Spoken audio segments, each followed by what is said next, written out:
100 পুত্র মারি বলতে পারছি তাই আমাদের ছাত্র উদীয়মান কবি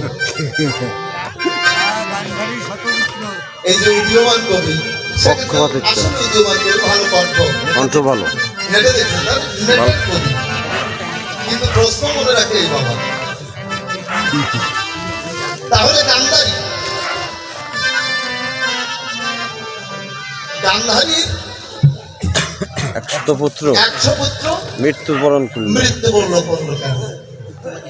আমি বলি আপনাদেরকে বিদ্যমান ডাক দিয়ে বলে তো এই যে তুমি আমার কথা নিবা কৃষ্ণ যদি পক্ষপাতী না রবে অন্তর দিয়ে দেখলাম ভেবে সুন্দর ভাবে একটু ভক্তের মাঝে বাবা 100 পুত্র মরল কেন এর জবাব দেবা। আচ্ছা আপনারা আমায় বলুন দেখি আসিয়াই সরাসরি যে যেমন কর্ম করে ফল তার তেমন হইতে হয় না নাকি? আপনি তেঁতুল গাছের বীজ ফেললেন তাহলে কি আম হবে না? আর যদি আম গাছ রোপণ করেন তা আমই পাবেন তেঁতুল হবে না। একটা ছেলে ওর বাবাকে পা ধরে টানতে টানতে একটা পুকুরের পাশে নিয়েছে, তো ওই পুকুরের চারিপাশে কিন্তু আম গাছ এমন ভাবে টানতেছে এক ঠ্যাং ধরিয়ে টানতে টানতে আর এক ঠ্যাং ঢুকোয় দিছে ওই আম গাছের শিকড়ের তলে। যখন ঢুকোয় দিছে বাবা কইছে মানা খোকা আর টানিস না রে বাবা,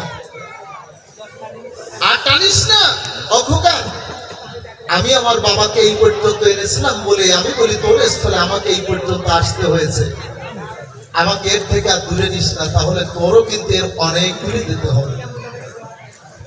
ওই যে 100 পুত্র যারা ছিল কথা আমার বলা ভালো তাদের মনে অহংকার হলো, আর পঞ্চপাণ্ডব যারা নয় ভক্তির প্রেমডোরে বেঁধে নির্বিবাদে গোবিন্দকে এই জগতের বুকে পায়। জানবেন যত ভক্ত দল অহংকার পতনের মূলে কথা নয় ভুল, তাই না? অহংকার কিন্তু পতনের মূল।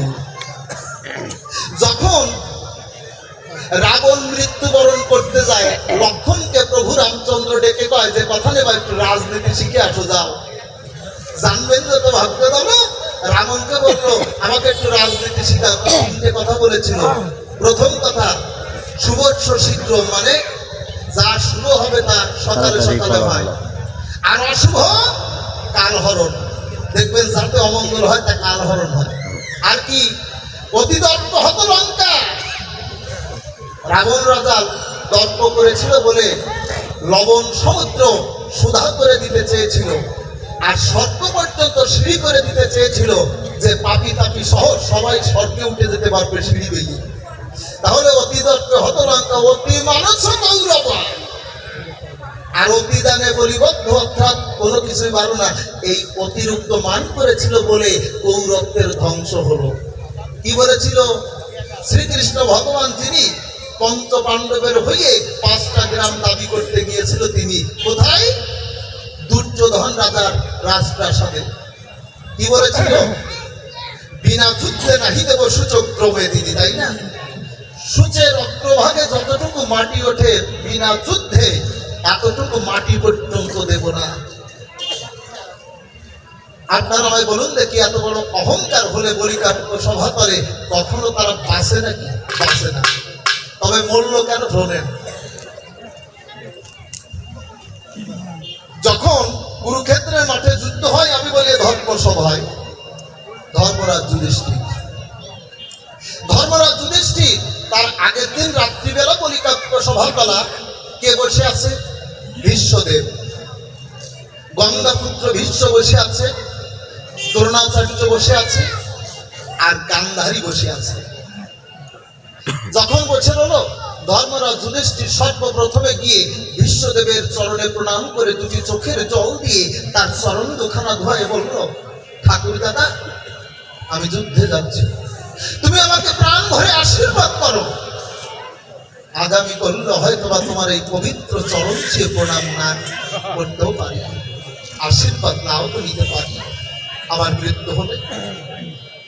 গঙ্গাপুত্র ভীষ্ম যেজন ছিল ধর্মরাজ যুধিষ্ঠির মনটা করে শুনুন সবাই স্থির, তার মাথায় তার কমল হস্ত দিয়ে তাকে আশীর্বাদ করেছিল, বলেছিল দীর্ঘজীবী হও বৎস। ওখান থেকে চলে গেল কোথায়? এইবার গেল দ্রোণাচার্যের চরণ ঘরে। প্রণাম করে ভক্তি ভরে ডাকতে বলেছে, গুরুদেব কথা নেবেন, আমাকে আশীর্বাদ করুন, আমি যুদ্ধে যাব। বলেছে দীর্ঘজীবী হও বৎস, তোমাকে আশীর্বাদ করি। তাহলে ভীষ্মদেবকে প্রণাম করলো, দ্রোণাচার্যকে প্রণাম করলো, সবাই আশীর্বাদ দিল।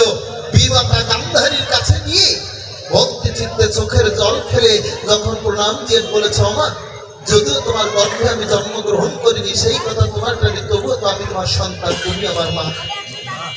আমি বলি বর্ণনা, কোন সন্তান যদি কোনো নারীকে মা বলে ডাকতে সকল অহংকার ভুলে হৃদয় থেকে ভক্তি নিয়ে তাকে আশীর্বাদ দেয়, আমাকে আশীর্বাদ দেবে না মা? জানবেন যত ভক্ত দল, বিমাতা গান্ধারী তখন তার কমল হস্ত যুধিষ্ঠিরের মাথায় দিয়ে বলেছিল, দীর্ঘজীবী হও বৎস, আমি আশীর্বাদ করি। যথা ধর্ম তথা জয়। অমনি করে ভীষ্মদেব দ্রোণাচার্যকে ডাক দিয়ে কয়, দ্রোণাচার্য, ধর্মরাজ যুধিষ্ঠির জয় নিয়ে যায়, জয় নিয়ে যায়।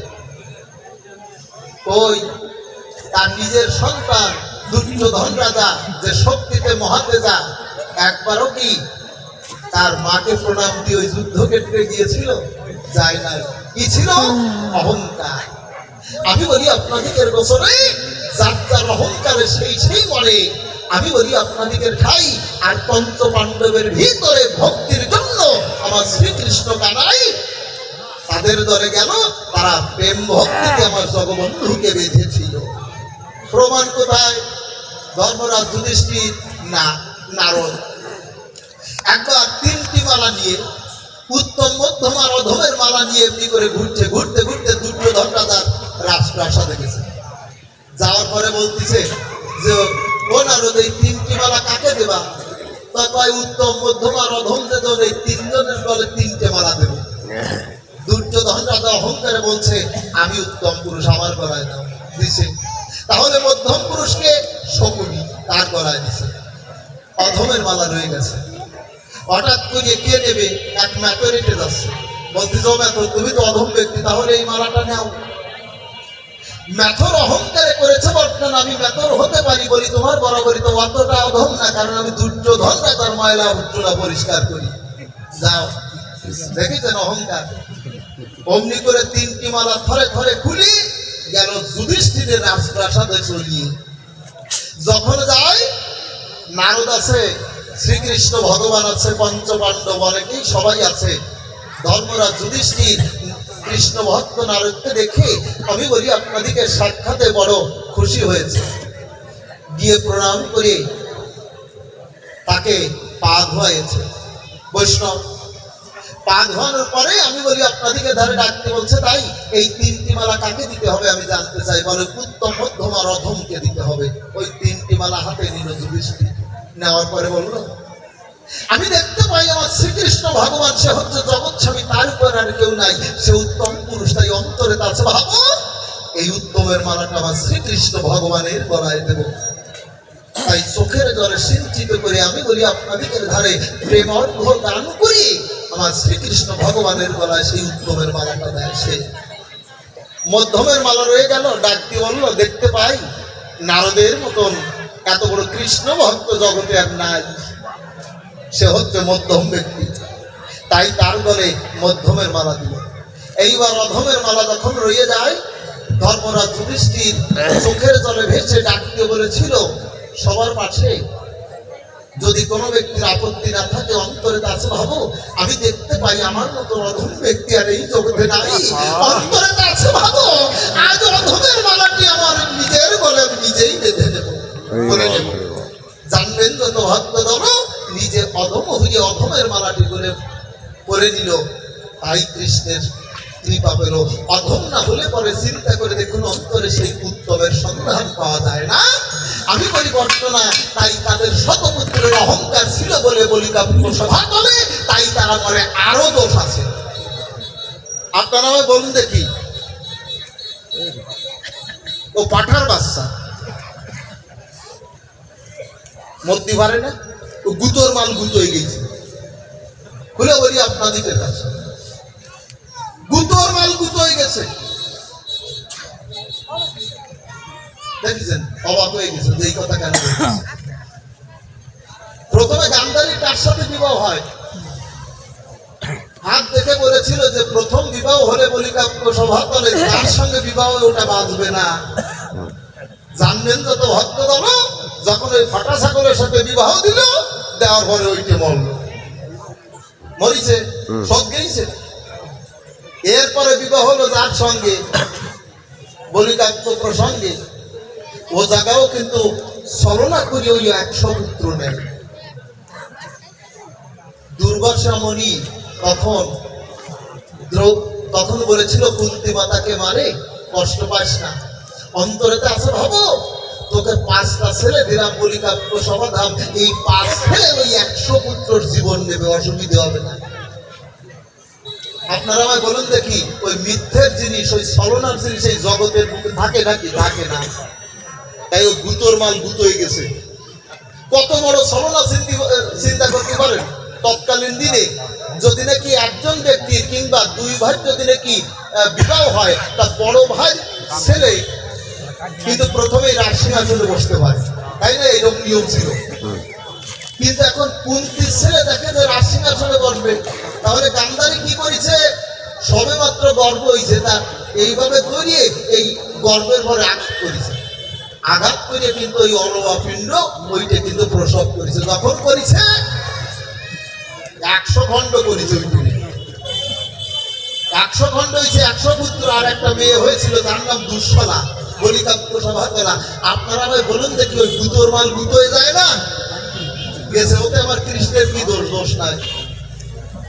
আমার কৃষ্ণ হচ্ছে দুয়া তুলসী কেষ্ট ঘোষ, অন্যায় কোন দোষ রাখা যাবে না, কোনো আফসোস। তা মনে করি ভাবো না, অত কথা কব না।